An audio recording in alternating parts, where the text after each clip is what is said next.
لفظ شروع ہو گئے. پوچھا اللہ کے رسول سے, رجل, ایک شخص نے پوچھا. اس پہ آپ مسائل نکال سکتے ہیں. اجاہدو, اس پہ آپ مسائل نکال سکتے ہیں. اس نے پوچھا کیا اللہ کے رسول میں جہاد کروں. اسی طرح آپ وسلم واپس سوال کرتے ہیں, قال اللہ کا ابوان, اس پہ مسائل نکال سکتے ہیں. پھر اس شخص نے کہا قال نعم, ہاں اللہ کے رسول, ہاں میرے والدین, اس پر آپ مسائل نکال سکتے ہیں. اسی حدیث کے پس منظر میں صرف اس لفظ پر نہیں, وہ لفظ اس حدیث میں آیا, اس کا مطلب اس سے یہ اور یہ معنی نکلتا ہے. اسی طرح آپ صلی اللہ علیہ وسلم نے کہا قال ففیہما, اس پر سے بہت سارے مسائل نکال سکتے ہیں.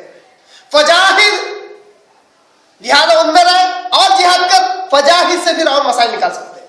اب آپ بتائیے کون سا طریقہ آپ کو چاہیے, سارے مسائل بیان کر دوں یا سیکنڈ والا؟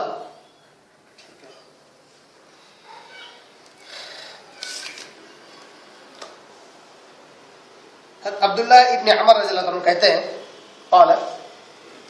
قال رجل للنبی صلی اللہ علیہ وسلم, ایک شخص نے اللہ کے نبی صلی اللہ علیہ وسلم سے پوچھا.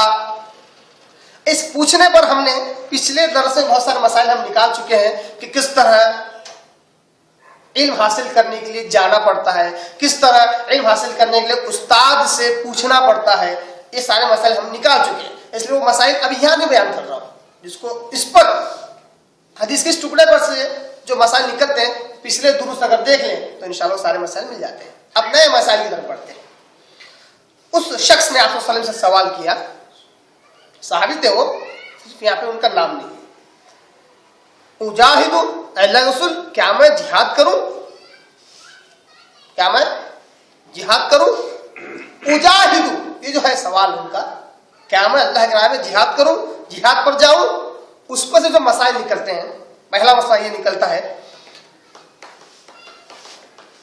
کہ جس بات کا علم نہ ہو علماء سے پوچھنا چاہیے.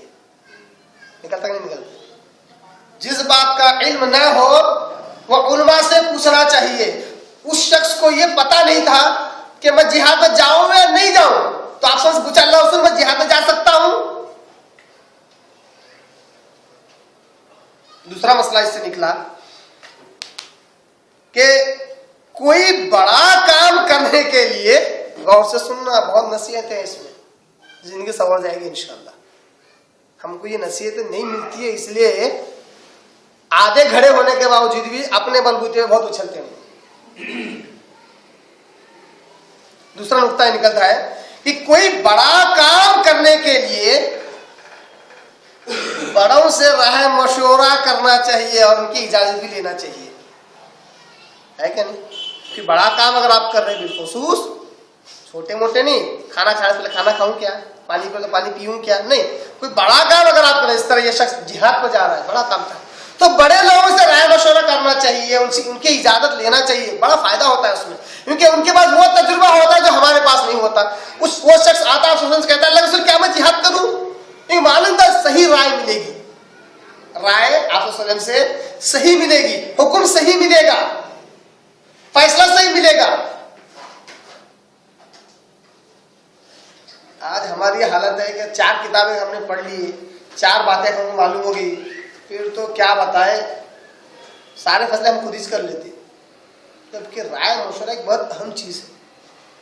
رائے مشورے کی اتنی اہمیت قرآن نے بیان کر دی کہ کیا, یہاں تک اللہ تعالیٰ نے پورا ایک سورہ ہی نازل کر دیا, سورہ شورا, شین واو را اور یا, یعنی مشورے والا سورہ جس میں رائے مشورے کا ذکر ہے. اس کے علاوہ تو رائے مشورے کی اللہ تعالیٰ نے اہمیت تو بتلائی ہی بتلائی. ٹھیک ہے. تیسرا مسئلہ اس سے یہ نکلتا ہے, بڑا پیارا مسئلہ ہے تیسرا مسئلہ یہ نکلتا ہے کہ دین کے مسائل سب سے پہلے, اور سے سننا, لوگ یہ بات سمجھ میں نہیں آتی, اس لیے ہے نا کبھی کسی چیز کو بڑھا دیتے ہیں, کبھی کسی چیز کو بڑھا دیتے ہیں, اصول نہیں پتا ہے. دین کے مسائل سب سے پہلے علماء دین سے پوچھیں گے, پھر ماں باپ سے. وہ شخص چاہتا تو جاتا تھا, ماں باپ سے بولتا تھا کیا میں جاؤں جہاد پہ. آپ صلی اللہ علیہ وسلم کے پاس سب سے پہلے آیا,